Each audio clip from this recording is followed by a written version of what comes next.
اس کے بعد مصنف پانچویں ادب کو بیان کرتے ہیں اور کہتے ہیں الخامس اذا اتيت مضجعك فتوضأ ونم على شقك الأيمن واتل آية الكرسي مرة واجمع كفيك واقرأ فيهما سورة الإخلاص والمعوذتين وانفث فيهما وامسح بهما ما استطعت من جسدك تفعل ذلك ثلاثا.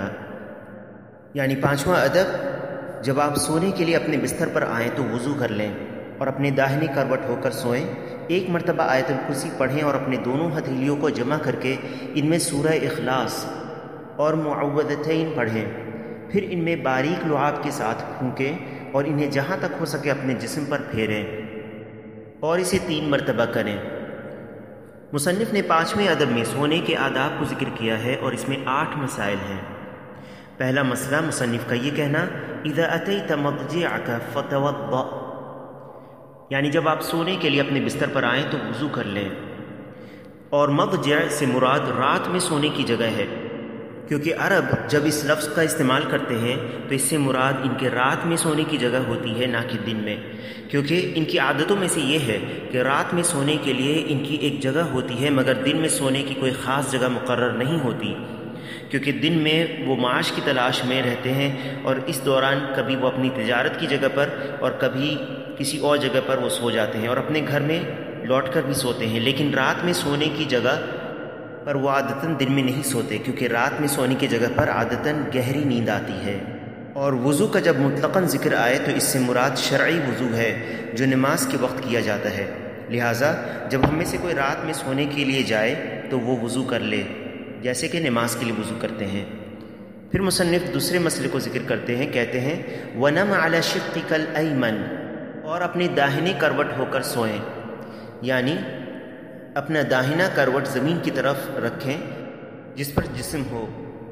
تیسرا مسئلہ وَاتْلُ آیَةَ الْكُرْسِي مَرَّةً، ایک مرتبہ آیت الکرسی پڑھیں، یعنی جو سورۃ البقرہ میں ہے اللہ لا الہ الا هو الحی القیوم لا تأخذه سنة ولا نوم له ما في السماوات وما في الأرض من ذا الذي يشفع عنده إلا بإذنه يعلم ما بين أيديهم وما خلفهم ولا يحيطون بشيء من علمه إلا بما شاء وسع كرسيه السماوات والأرض ولا يؤوده حفظهما وهو العلي العظيم. اسے آیت الکرسی اس لیے کہتے ہیں کیونکہ اس میں کرسی الہی کا ذکر ہے جو کسی اور آیت میں نہیں ہے، اور کرسی الہی اور عرش الہی میں فرق ہے. چوتھا مسئلہ مصنف کا کہنا وَاجْمَعْ كَفَّيْكَ، اور اپنی دونوں ہتھیلیوں کو جمع کریں. ہتھیلیوں کو جمع کرنے سے مراد کہ ہتھیلیوں کا اندرونی حصہ آپ کے چہرے کی طرف ہو اور اس طرح کہ آپ کے دونوں ہاتھوں کی چھوٹی انگلیاں ایک دوسرے کے ساتھ لگی ہوں جیسا کہ دعا میں رکھتے ہیں، بلکہ اس سے بھی قریب. پانچواں مسئلہ مصنف کہتے ہیں وَقْرَأْ فِيهِمَا سُورَةَ الْإِخْلَاصِ وَالْمُعَوِّذَتَيْن، اور ان میں یعنی اپنی دونوں ہتھیلیوں کو جمع کر کے ان میں سورۃ الاخلاص اور معوذتین پڑھیں.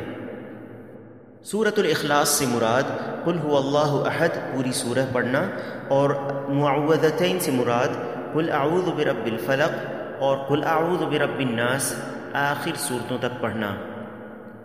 چھٹا مسئلہ کہتے ہیں وَانْفُثْ فِيهِمَا، یعنی پھر ان میں یعنی باریک لعاب کے ساتھ پھونکیں. النفث کا معنی ہے ہلکے اور باریک لعاب کے ساتھ پھونکنا، اس طرح کی جو ہوا منہ سے نکلے اس میں لعاب کے ذرات ہوں. ساتواں مسئلہ کہتے ہیں وَامْسَحْ بِهِمَا مَا اسْتَطَعْتَ مِنْ جَسَدِكَ، یعنی جہاں تک ہو سکے اسے اپنے جسم پر پھیریں، یعنی ہتھیلیوں کو اپنے جسم پر پھیریں جن میں آپ نے پڑھ کر پھونکا ہے سورۃ الاخلاص اور المعوذتین. جہاں تک آپ کا ہاتھ جائے وہاں تک اسے پھیریں. تو اپنے جسم پر ہاتھوں سے مسح ایسے کرنا ہے جہاں تک عادتاً ہاتھ پہنچتا ہے، بغیر تکلف کے ساتھ اسے پھیریں. اور جو غلطی لوگ اس میں کرتے ہیں وہ یہ ہے کہ وہ اپنے پیروں کو سکوڑ لیتے ہیں تاکہ اپنے پیروں کے آخری حصوں تک کا مسح کر سکیں یا اس پر ہاتھ پھیر سکیں، اور بار بار اس پر ہاتھ پھیرنا اور مبالغہ کرنا یہ حدیث میں جو وارد ہے اس کے مخالف ہے. پھر مصنف کہتے ہیں آٹھواں مسئلہ تفعل ذلك ثلاثا، اور اسے 3 مرتبہ کریں، یعنی آپ پہلے پڑھیں پھر اس میں پھونکیں، پھر اپنے جسم پر پھیریں۔ یہ ہوا پہلا مرتبہ، پھر اسی طرح دوسرے مرتبہ اور تیسرے مرتبہ کریں، اور یہی 3 مرتبہ تک ثابت ہے نبی صلی اللہ علیہ وسلم سے۔ ان تینوں صورتوں کو پڑھ کر نفخ کرنا یعنی پھونکنا اور اپنے ہاتھوں کو جسم پر پھیرنے کی 2 جگہ ہیں۔ پہلی جگہ سونے کے وقت جیسا کہ ابھی گزرا، اور دوسری جگہ مریض کے اوپر، چاہے وہ مریض خود اس طرح پڑھ کر دم کر لے اور اپنے ہاتھ کو اپنے جسم پر پھیر لے، یا مریض کو دم یا رقیہ کرنے والا شخص اس طرح پڑھ کر نفخ کرے اور اس پر ہاتھ پھیر لے، جیسا کہ صحیح بخاری اور مسلم میں عائشہ رضی اللہ عنہا سے ثابت ہے۔ ان 2 مقامات کے علاوہ کسی اور جگہ، مثلا ہر نماز کے بعد اپنے ہاتھوں پر پھونک کر اس کو جسم پر پھیرنا، اس کی کوئی دلیل موجود نہیں ہے، واللہ اعلم۔